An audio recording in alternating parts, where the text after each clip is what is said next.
가방의 간사 박승중 위원입니다. 민노총 간첩단 뉴스 실종을 비판했다고 폭압적 갑질을 행한 민노총 방송 KBS는 북한이 그렇게 두려운가, 이런 내용입니다.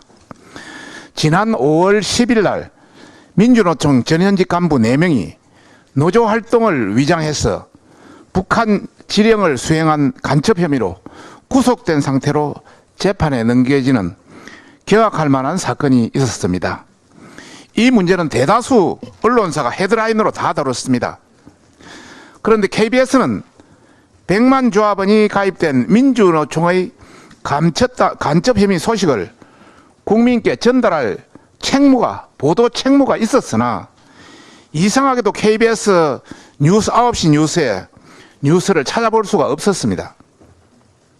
KBS의 보도를 책임지는 주요 간부들이 민주노총과 한몸이라서 보도를 하지 않은 것 아닌가, 너무 노골적이라는 그런 비판이 나오고 있습니다. KBS의 이 같은 보도 형태에 대해서 내부에서 자성의 비판이 나왔습니다. 그런데 KBS 보도를 책임지는 민노총 출신 성모 보도국장이 반성은커녕 비판 성명서를 낸 직원들을 여러 차례 불러 폭언을 하고 갑질을 했다고 합니다. 피해자들은 현재 심각한 공황장애에 시달리고 있습니다. KBS 보도국장은 내부의 비판을 어떻게든 억누르려고 하고 있습니다. 이는 KBS가 곪다 못해 썩은 조직이라는 걸 잘 알 수 있습니다. 건강한 조직은 어떠한 비판도 수렴하고 자정할 수 있어야 됩니다. 민노총이 장악한 KBS는 자기 체면에 걸려서 그 능력을 상실한 지 오래라는 것을 우리 다 알고 있습니다. KBS 내부 비판 성명서는 하루 걸러 한 번꼴로 나오고 있습니다. 그런데 이번 민노총 간첩단 뉴스 실종 비판 성명서 5월 11일 KBS 방송인연합에서 나왔습니다만은 이 성명서는 뭐가 그리 달라서 감추려고 하는 것인지, 민노총 출신 KBS 보도국장은 정말, 또 KBS 간부들, 핵심 간부들은 뭔가 전곡을 찔렸다는 그런 반응입니다. 이런 비판은 기우만은 아닙니다. 민노총은 작년 8월 15일 강복절 날 윤석열 정부 규탄대회를 개최하면서 북한 노동단체인 조선직업총동맹중앙위원회가 보낸 연대사를 홈페이지에 아직도 게재하고 있습니다. 민노총은 북한 노동단체인 조선직업총동맹중앙위원회가 보낸 연대사를 홈페이지에 아직도 버젓이 게시하고 있습니다. 엄연한 이적 표현물인데도 방심위는 국정원의 시정 요구에 따르지 않고 있습니다.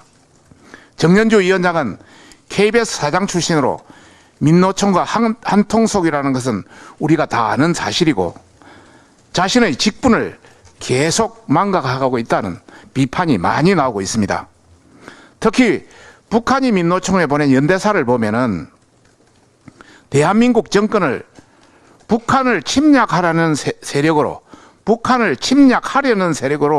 규정하고 있고, 대한민국 정권을 짓뭉개고 송두리째 드러내 타도할 것을 촉구하고 있고, 한미 군사력 철폐 등 반국가단체인 북한의 대남 혁명 전략과 통일 노선 등 대남 선전선동 내용을 그대로 홈페이지에 올려놓고 있는 실정입니다. 이쯤 되면 정연주 위원장과 KBS 민노총 출신 간부들에게 북한을 주적으로 생각하고 있는지 물어봐야 할 판입니다. 북한이 그렇게 좋다면 북한으로 돌아가라, 이런 말들도 많이 나오고 있습니다. 예전에 문재인 전 대통령이 수석 대변이라는 언급이 나왔는데 정연주는 대변인 계획 아니냐는 반응도 나오고 있습니다. KBS 김희철 사장과 주요 민노총 출신 간부들에게 경고합니다. 민주주의 국가에서 정당한 보도 비판을 한 당사자에게 폭언과 갑질을 자행한 해당 보도국장의 아나무인 형태를 엄단 징계할 것을 경고합니다. 정연주 방심위원장과 민노총에게 밝힙니다. 지금 당장 북한의 이적 표현물을 삭제 조치하라고 이야기하고 싶습니다. 삭제 조치하라 명령하고 싶습니다. 그렇지 않으면 북한 노동당의 적화 혁명 노선을 선전선동하는 조선직업 총동맹과 한통속이라는 것을 자행하는 것이라는 것을 명심해야 할 것입니다. 이상입니다.